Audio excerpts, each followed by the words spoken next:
Hello and welcome into another episode of Lockdown Wolves. Today on the show, three more Timberwolves prospects as we move just within a day of the NBA draft. We'll talk about three potential players for the Wolves to draft at either 17 or 31. Plus, where do the Wolves stand in the Western Conference post-finals, post-Durant trade? We'll talk about all that coming up here next.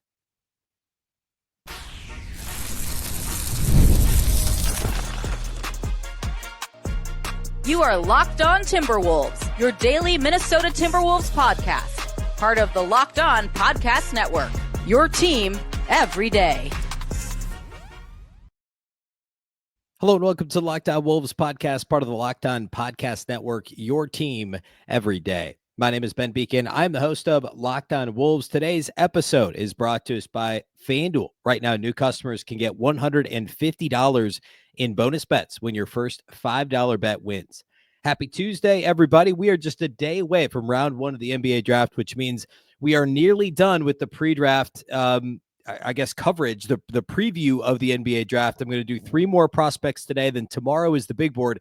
We're also going to hit today. There was some ESPN chatter out there about where everybody stands in the West, and I was actually pretty surprised with how high the Wolves were in their rankings. I'll give my take on that and kind of where the West stands now post Thunder championship, which is a weird thing, feels like a weird thing to say, and post Kevin Durant to Houston trade as well. So a lot to get to on today's show. A big thank you first off the top for making Locked On Wolves your first listen every single day. Of course, this show is free and available everywhere, including YouTube, as well as all of your favorite audio platforms. Wherever you like to listen to podcasts, you can find Locked On Wolves. You can also watch on the Locked On Sports Minnesota app on both Roku and Amazon Fire TV. All right. So if you are just joining the series, just joining the show, we've been going through over the last week and a half or so, 2 to 3 prospects a day. And with the context of like not every draft prospect, not like only, well, I guess that's the best context to give. Really, it's guys who are frequently mocked in the like 12 to 35 range, right? And I'm picking guys that I think the Wolves could have some interest in. You can make the argument Minnesota could draft somebody at any position in the draft, that any position is a position of need, right? They still don't know who their actual point guard of the future is unless you're a big Rob Dillingham believer, and maybe the Wolves are. You might need to backfill a wing spot if Nickeil Alexander-Walker leaves in free agency, and you can never have too many guys that have positional, at least defensive positional flexibility, and also wings that could initiate offense, and also bigs. We don't know what happens with Naz Reid, with Julius Randle. We now know it's pretty unlikely Rudy Gobert gets traded this offseason. Pre-Durant trade, that was a real possibility. So I've kind of been, guys that in some way would fit what the Wolves are looking to do. That's who we've been talking about. After today's show, we will have covered a grand total of 15 guys on the show. I will rank the 15 of them on my Timberwolves-centric big board on tomorrow's show. But let's get into the guys I have for today. First, I want to talk about, I guess, the order I have them in. And this has been a pattern for me. This isn't the order I would rank them in against themselves, but let's start today with Noah Penda, who I think is a pretty intriguing draft prospect who is kind of all over the map in terms of where he's been mocked for a while. People thought he could be a lottery pick. Now I'm seeing a lot more second round for him. And I'll give you where he is in a couple of the more prominent mock drafts here in just a second. But I think that, I mean, obviously he's worth, taking a look at because of the what he does, what he is positionally. He's a 6'8" kind of wing / forward. And by that, I mean, he's not a 2-3, he's more of a 3-4, right? Like he's going to play potentially the 3 at the NBA level if he could figure out the shooting. And as a 4, that's probably his best positional fit, at least on the offensive end of the floor. Penda is 6'8" with a 6'11.5", so nearly a 7-foot wingspan. He's 21 years old, has been playing in France. He is French, and is, I think, his best quality is his mix of size and physicality on both ends of the floor, and mostly on offense. And I'll explain what I mean here in a minute. On offense, he's really good at attacking the rim. He finishes through contact. He actually seeks contact out and finishes through it. He has pretty good touch around the rim, actually really good touch around the rim, given his size. Again, 6'8" with a nearly 7-foot wingspan. And he's a thick, built-out guy too. He's not a beanpole, right? Like he's somebody who can get in there and be aggressive. He's off the dribble. he uses his physicality to create separation. And I worry a little about that translating completely right away in the NBA because, yes, well, there's a lot of things about playing overseas, playing in Europe that are much closer to the NBA than college basketball is. But sometimes the level of physicality with some of the other guys on the perimeter he's going against won't necessarily be the level of physicality he'll see at times in the NBA. And I don't mean all the time. Like, I'm not saying blanket, like, obviously in the paint in Europe, you can get away with a lot more. More stuff could go down in the paint in Europe. But in terms of some of these wings that he's going up against in Europe, he's going to face more physical guys in the NBA. But I think the overall feel for his skill of using his physicality and size to get where he wants to get on the floor is great. I think that is a really good, it bodes really well for him as an NBA prospect. It also makes him really kind of a terror in transition. I maybe throwing that word around too much. I said that about TJ Shannon last year as a prospect. He's a terror in transition, and that was absolutely the case in the NBA. Penda's bigger than Shannon overall as far as how he's built out. Size-wise, they're very similar. And I'm not at all comparing the two. The same terror in transition reminded me of TJ Shannon. He's really good in transition. I think he's a good passer in transition. He finishes well at the rim in transition as he does in the half court. I also think he's a pretty good passer in the half court too. He could actually initiate some offense as a big forward, like a point forward type guy. And I think that could be a real thing at the NBA level. The biggest problem, there's actually two big problems. We'll start on the offensive side. The jumper needs some work. I would describe it as rigid. I actually think it's fairly smooth, if that makes sense. I think smooth and rigid can coexist.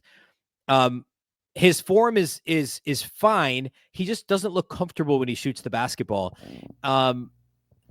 He had some streaky stretches that allowed his overall 3-point percentage last year to be, I think, about 28%. Actually 30% last year in France. So there certainly is some upside there. And again, the touch around the rim is good. Now, he's not just powerful. There's also real touch when he's around the basket.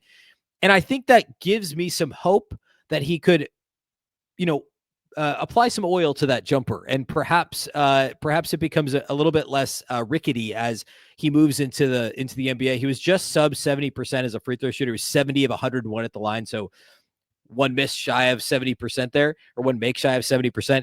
So I do have a little bit of hope that the shooting could develop. But to compound that problem, on the other end of the floor, he's pretty stiff defensively. And if I had been able to sit here and say, oh, he's a great defender, he's a real, like, a guy you could look at drafting at 17 or in the high 20, upper 20s or whatever, low 20s, if the Wolves were to trade back. I can't say that in good conscience because of what I saw on the defensive end of the floor. I don't think he gets into a stance. He's too straight up and down. I said his jumper was rigid. I think defensively he looks stiff. Too many blow-bys in the tape that I watched of him. Again, physical. And, I think he's a because of the physicality, the size, the length, there is some hope that he could be decent defensively, but I don't even know that he's average defensively on the ball. Certainly not guarding the perimeter. Guarding other fours, despite, he's only 6'8", so at the NBA level, you're going to have some fours that are bigger, some that are smaller, that are more of stretch fours, or teams that are playing small ball. But then they spread the floor, and Penda can't necessarily do that on offense with what he's capable or incapable of doing as a shooter. He has a pretty good help side rim protector, which if you're going to play him as a small ball four is a valuable skill in today's NBA. So overall, there's something here that NBA teams are going to like, and I think he'll be drafted. I do think he's more of an early second round pick, and I don't necessarily think he's the Wolves type. I think if the shot or the defense was already there and workable as a plug and play NBA skill, you could make the case for him being a Wolves prospect. But the combination of question marks around the jump shot and question marks regarding the point of attack defensively and his switchability defensively, that would make me nervous if I'm the Wolves. If he was 19, maybe, but he is also 21 years old, which not that that's old, but you want him to be closer to a finished product. Like, there's things about his defense that make me wonder, in the way he plays and the way he's rigid or stiff, both the jump shot and defensively, that make me wonder what's that long-term prognosis for him as a rotation guy at the NBA level. So, I think there's some upside there because of the size, because of the physicality. And I do think there's a role for him. Like, he could come into the NBA and through brute force and the ability to mostly get where he wants offensively, be an impactful kind of bench energy guy for a team. I don't think he's a rotation guy and a good team right away. And I don't know if the projectability is there for the Wolves to really look at him. Certainly not at 17 in this draft. And I don't think he's a Wolves prospect at 31. If they were to draft him, there's some things to expand here on that I could feel okay about. But I really would be surprised if Minnesota ended up with Noah Penda here in the draft. Next, let's talk about another French player, this time a true point guard, and Nolan Traore. Traore. There we go. Nolan Traore. We'll talk about him here next, and then we'll close by talking Jamir Watkins and a little bit of Western Conference. As of right now, it's all upcoming here next.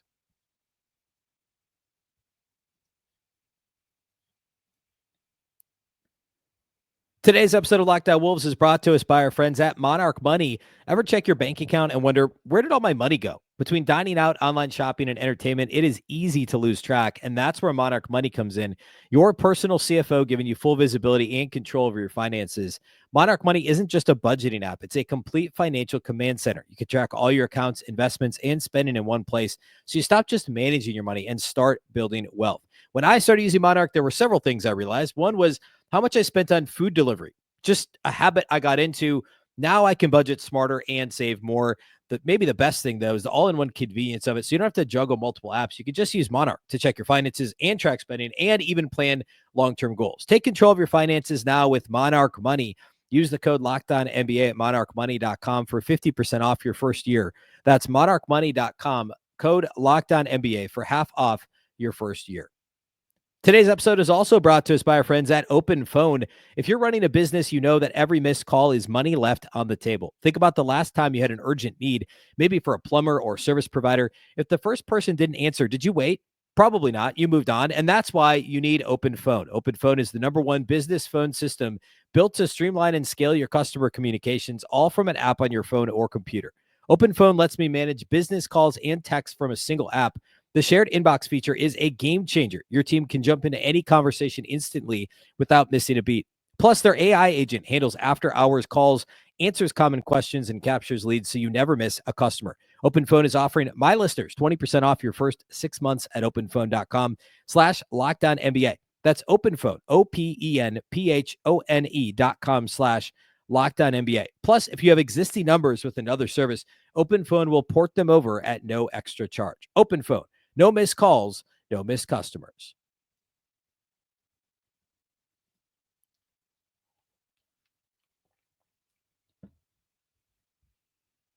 All right.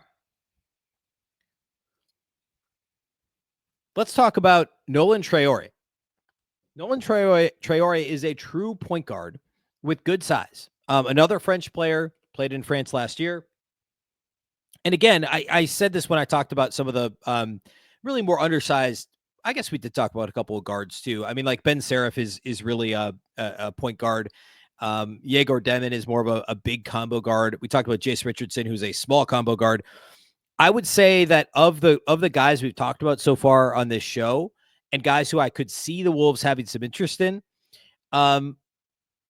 Ben Seraph or Seraph. I've heard both pronunciations, and normally I hate saying a guy's name if I'm not getting it right, but I could not find a good answer. A lot of trusted sources that I found were Seraph or Seraph. So I'm going to go ahead and split the difference, I guess, for now. Traore, I'm confident I have right. But I would say Traore and Seraph are the only two guys that are really true point guards that I'm talking about, because I don't think the Wolves are going to go that direction. I think they stick with Rob Dillingham, maybe add a veteran. They obviously still have Mike Conley. Of course, I've said I thought they'd add a veteran point guard each of the last 2 years, and they haven't done it. So that may just not be what Tim Connolly wants to do. Anyway, Traore is just 19 years old. He's 6'3" with a 6'8" wingspan. With Rob Dillingham, there is redundancy in terms of drafting another teenage point guard, but he's a much different player than Rob Dillingham. About a year ago, Traore would have been considered a top 10, 12, certainly a lottery pick in this year's draft. He had a rough year in France, especially shooting the basketball. But my first thought when I watched him was, this size and quickness combo is really, really impressive. 6'3", 6'8" wingspan, extremely quick, like quick first step, quick hands, quick feet, good handle, seems to know exactly what he's doing all the time. If you watch what he does offensively, regardless of whether or not the shot is falling, and honestly, it didn't fall a lot for him. We'll talk about the percentages in a second, but Traore looks confident.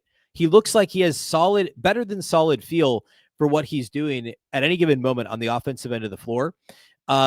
Percentage-wise, last season he was only 39% from the field and just 30% from outside the arc on a little more than 4 attempts per game. He wasn't good at the rim. He wasn't good outside the arc. The mid-range was inconsistent. But he gets to where he wants to go. And that's the biggest thing when you watch Traore is if he wants to get into the paint, he gets into the paint. He can touch the paint almost whenever he wants.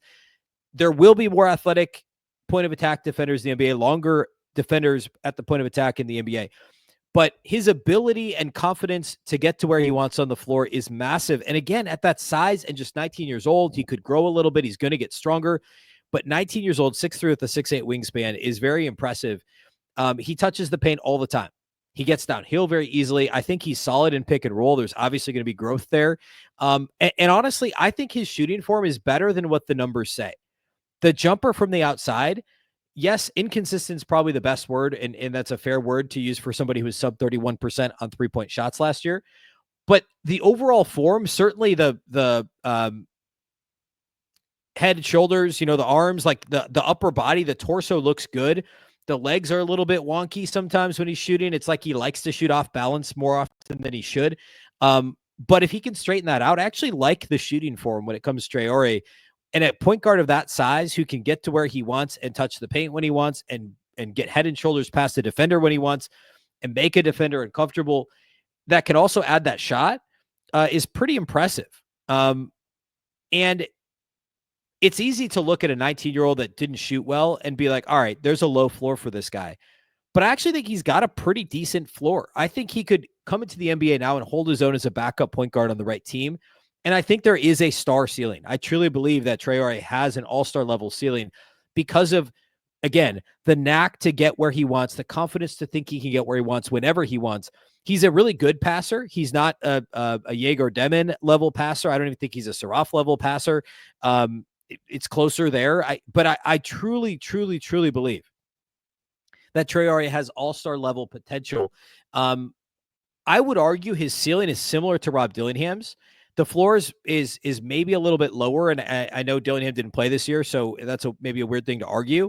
But I think Dillingham, when he played offensively, was good enough that there's a backup point guard in there now. It's can the offensive floor for Dillingham can he solidify that and just be a really good catch and shoot guy? And on defense, can the effort level be there all the time? I thought it was decent this year. Traore is similar defensively. He's much bigger again, 2-3 inches bigger, certainly wider, thicker in terms of his build, his frame. But I think defensively, he's better than Dillingham right now. And offensively, well, he's nowhere near the shooter that Dillingham is. And I don't know that he's necessarily a better passer than Dillingham. I think it's probably close. He can get to where he wants and seems to know what he wants to do. He wasn't shooting off the dribble a ton, and that's because he can get into the paint and get to the rim when he wants to. And that's a real skill that Traore has, and I don't know that Dillingham always has it. I actually like him as a point guard prospect. He's going to be kind of middle of my board, I think, most likely. I'm not quite done with it yet because I like him as a prospect, and I actually like his fit with Minnesota. It's just I don't think they spend the draft capital with Dillingham in the fold already, and I don't like him enough to move off with Dillingham already because, again, I think the offensive floor for Dillingham with the shooting skill that he has and in the fact he's already a year ahead being in the system, et cetera, you're not going to trade him and then be like, all right, Traore is our new point guard project. That's not something I think the Wolves are likely to do. And I don't necessarily think they can play together. Traore is not that big. He's not Demon, who's, what's Devin? 6'5", 6. Oh, Devin's 6'9". So he's not that big where you're going to say, okay, we could play him with Dillingham. So I think it's unlikely the Wolves draft Traore, but I like him as a prospect overall. And I think he's one of my favorite point guard prospects in this draft because of the decent floor, high ceiling combination and the ability to attack. He's not, I don't want to throw crazy all-star comps out there Jalen Brunson and guys like that, but there's a little bit of that to his game where he gets to where he wants when he wants to, despite almost a little bit of a bulldog mentality. I didn't mean to say despite a bulldog mentality. I changed what I was saying because of his bulldog mentality. Let's talk about Jamir Watkins at Florida State next. I also want to talk a little Western Conference based on a couple of ESPN pieces that were out there regarding where the Western Conference sits now. We'll do all that here next.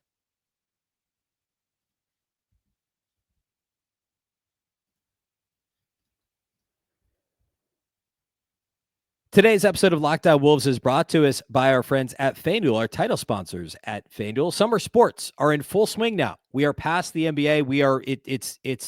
It is officially summer on the calendar as well. Maybe you're all about baseball. Maybe you're all about baseball under the lights, golf on the green, or maybe it's high stakes soccer action. FanDuel is the best way to make every game more exciting. You're already following the action. Why not make it a little more thrilling? With FanDuel, you can get in on the game while your friends are getting sunburned at the beach. Why not just get in here, right? Get on sports while your friends are at the beach getting sunburned. I've been using FanDuel to track my favorite matchups. The app keeps it fresh with new daily promotions and fun ways to bet. It's super easy to use. They pay out fast, and it makes even regular season games, including a season like baseball, which has so many games, makes every regular season game feel like must-watch events. Whether you're placing a same-game parlay or watching a bet ride into the ninth inning, FanDuel will make you feel like you're part of the action. New to FanDuel, new customers can bet just $5 and get $150 in bonus bets if your first bet wins. Open the FanDuel app today or visit FanDuel.com to get started.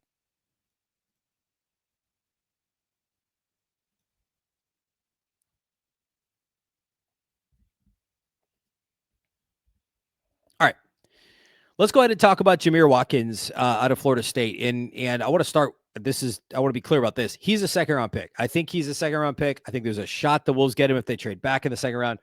I'd be surprised if he went as early as 31, honestly. I think he'll still be on the board at 31. But I want to mention him because of what of the body type and the I guess the role he could fill right away at the NBA level. I think with a little bit of development to come still, but he's already 23 after playing 4 seasons in college, spent a couple years at Florida State here.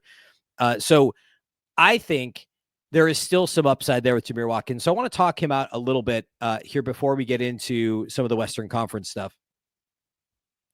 Jamir Watkins, 6'6", a wingspan of nearly 7 feet. So a massive wingspan, about 6'11" and a quarter is what I saw he measured at. Big physical wing. I think he'll be a great team defender from day one. And I think he'll be solid at the point of attack. I'm not sure he's good enough laterally to stay in front of point guards, but I think he can guard 2 and 3 and probably 4, given the wingspan and the build right away at the NBA level. I'm not going to sit here and say I don't think he's Nate Clifford on the ball. I don't think he's, some of these other guys who I think Drake Powell on the ball. I don't think he'll be that good as a point of attack defender right away, but I do think he'll be a very good team defender right away and solid at the point of attack, especially for 2s and 3s, guys with size that maybe aren't as quick laterally as a lot of 1s and 2s, a lot of 1s and certain 2s in the NBA. I do think he averaged 18 plus a game at Florida State this last year. He went from 11 or 12 the year prior to 18 a game last year. I'll get you the exact. Yeah, actually, sorry, 15 and a half his junior year at Florida State. He spent 2 years at VCU and then 1 year at Florida State where he was 15 and a half points per game and almost 46% from the field, 34% from 3.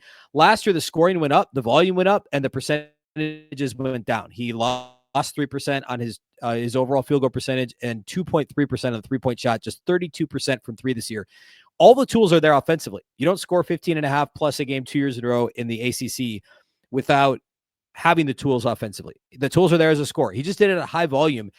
But I also, when I watch him, I think he's not great at any one thing. Again, the 3-point percentage isn't great. The touch around the rim actually isn't great. The free throw percentage gives us some, inkling that maybe he becomes better with his jumper. He's 76% for his career at Florida State. It was 79% as a junior. So that's at least trending in the right direction for him. But again, you like somebody of that size with his athleticism to be better at the rim. But the tools are all there if an NBA coaching staff can kind of put it all together. I do also think he's a really good passer as a wing. And, if teams think he can initiate, I mentioned this with Penda. I think Watkins is a better passer than Penda. He's a couple years older, et cetera. But I actually think that the assist rate was decent at Florida State. I know the per game numbers aren't eye-popping, but he played a ton of minutes and was also just a huge usage, like a plus 30% usage rate guy. So I think there is something there for him, the way he reads the game, and the tools are there for him to be a good passer. If teams think he can initiate as just like a big 3, that almost point forward type player, that could be a thing. And the Wolves tend to like guys that can do those things. The problem is after digging into Watkins a bit, I looked at it, I was like, he's kind of a project. And then I was like, well, he's 23. But because of the physicality, the size, what he can do defensively, and it's really more physicality defensively than offensively. I think offensively he can get to his spots and stuff, but he's not like brute force guy, like Penda, for instance. I do see him being drafted, and I see him, probably in the 40 to 50 range in the second round, because if a team thinks they can help him tweak the jumper, now you're talking about a 6'6", almost 7-foot wingspan 3-and-D guy, right? Like if he can be a little bit better at the point of attack with smaller guys and develop a jumper a little bit more, there's some scoring upside there. So I like him as a prospect. I don't like him as much as some of the other guys on the board, but I wanted to mention him because I think the archetype that he fits, and there's only one if there, right? Like if he can, become a better jump shooter, then he's a legit guy you're looking at around plus or minus that 31st pick. So if teams think he can, there's a chance because of the physical profile. So I like him. He's going to be on my top 15 big board. And that's a bad way to put it. Not literally my top 15 guys, but 15 guys I think the Wolves will consider with their picks at 17 and 31 and anywhere thereabouts. All right. I was going to talk mock draft stuff with them, but I don't know that that's necessarily worth it right now. But just trust me when I say that they're mocked all over the place. Like Penda was the last Ringer mock draft was like 18 on that draft, and Traore was 20. The ESPN mock draft had one of those guys in the second round. Like it's all over the map with how they're mocked. All right, in the Western Conference right now, a couple of different interesting ESPN pieces, and I mentioned the other day that, or actually this would have been Monday's show, so yesterday's show, that the Wolves' place in the Western Conference didn't necessarily change because of the Durant trade. I thought it helped them a little, certainly helped Houston. It didn't necessarily hurt anybody. Maybe, a negligible amount hurts Oklahoma City, which is a weird thing to say about a team that just won the title. But a couple of things on ESPN that came out on Monday surprised me a little bit. First was the current power rankings. They released a post-finals power rankings. Of course, the Thunder are number one. Number two is the Timberwolves on the ESPN overall NBA power rankings. They were up from 13 the last time they did a power rankings, which I think was before the playoffs. I was absolutely floored by that. Like I was expecting them to be top five, but I guess one of the teams in the finals just lost their best player to a season-ending injury. I would have expected them to be behind Houston and Cleveland, honestly. I'm not saying I necessarily would have put them there. I was expecting them to be potentially even behind like the Knicks or somebody, but no. Minnesota is number two on this list, behind only OKC. Number three is Denver, which I also thought was interesting.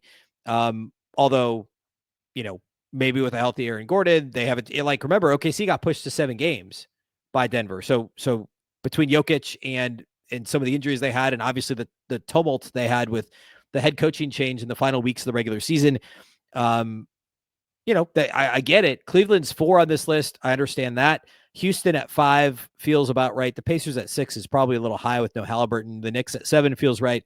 The Warriors at 8 might be a little bit high as well. I know they have Jimmy Butler, and I know he was hurt, but we will see what that looks like. The Lakers at 9, the Clippers at 10 feels about right. Detroit at 11, Boston at 12. It's still probably, I know they've got a lot of choices to make this offseason, but that feels a little low for Boston. All that to say, I was really surprised Minnesota was ranked that high on this list. And then the other thing they had is how close is every franchise to a title, which feels very gimmicky, and it is. But here are the tiers. Number 1, true NBA title contender, only OKC. Number 2 tier, it pays to be in the East, Cleveland, the Knicks. The next tier is best of the rest in the West. Fantastic rhyming. Denver, and this is apparently maybe it's within the tier, it's in an order. Denver, Houston, Minnesota. And it says there's some Lori Rodriguez questions, which, by the way, they're supposed to close on Tuesday. So we'll talk about if anything haywire happens there. And I guess when it gets confirmed, we'll talk about that on Wednesday's show. Questions about Randle and Nas and Nickeil Alexander-Walker, and that they can't afford to take any steps back in the West. No surprises there. But having them in that tier makes sense. The tier right below it is elite contenders with injury woes. It's the only place you can put Boston, Indiana, and the Bucks. I don't necessarily put the Bucks on the same tier. I know they have Giannis, a lot of other question marks on that roster, whereas you like the Pacers and Celtics, sans their superstars much more than Milwaukee. Aging star power, Warriors, Clippers, Lakers, feels right. I feel like the Lakers are maybe a little higher because, well, LeBron is aging, Luka is not really. So, well, I guess we all are, right? But you know what I mean? So all that to say, I was surprised at the ESPN optimism about the Timberwolves. I did not think that they would rank that highly in either of those places, but I will take it, and I don't think it's necessarily far off. I actually, on the power rankings, might have had them slightly lower than 2. But there's so much that's going to change in the next week. I mean, 1 week from today is the final opt-out dates. Both Nas and Julius Randle, one of them has the 29th, one of them has the 30th. 1 week from now, we'll know what's happening with those guys. And we'll obviously be past the draft. We'll know if there's any other trades happening. I think Wednesday, Thursday could be bonkers. Lots that's going to happen in the next week. We'll have some guests on post-draft to talk about the guys Minnesota does draft. We'll talk to some folks who will have a good kind of really locked in sense on whoever the Wolves end up with. And, we'll do that post-draft. We'll talk about some other bigger picture Wolves stuff. So much upcoming. And I'm excited on Wednesday to go through my big board as well. So make sure you tune in on Wednesday. We'll get you ready for the draft Wednesday night. If anything big happens, we'll do an extra show in there. But otherwise, we'll have a show Wednesday night that will be Thursday's show. So a packed few days ahead. A big thank you for making Locked On Wolves your first listen every day. Of course, this show is free and available everywhere. You can watch on YouTube. You can watch on the Locked On Sports Minnesota app on both Roku and Amazon Fire TV. And a reminder that for your second listen, you go check out the NBA, the Locked On NBA mock draft. That was the perfect time to do exactly that with the draft. Depending on when you're listening to this, 24, 36, whatever hours away. A 5-episode series is now available with the most comprehensive NBA draft analysis from NBA experts to college experts and NBA draft experts. Find the 2025 Locked On NBA mock draft on NBA Big Board and Locked On NBA on YouTube or wherever you listen to podcasts. If you haven't listened to it, I'll spoil it for you now.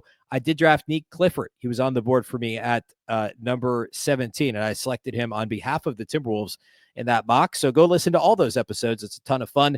Of course, the Locked On Wolves podcast is part of the Locked On Podcast Network. Remember, the Locked On Network is your local experts on all the biggest stories. Once again, I'm Ben Beecken. This is the Locked On Wolves podcast, and we'll catch you next time.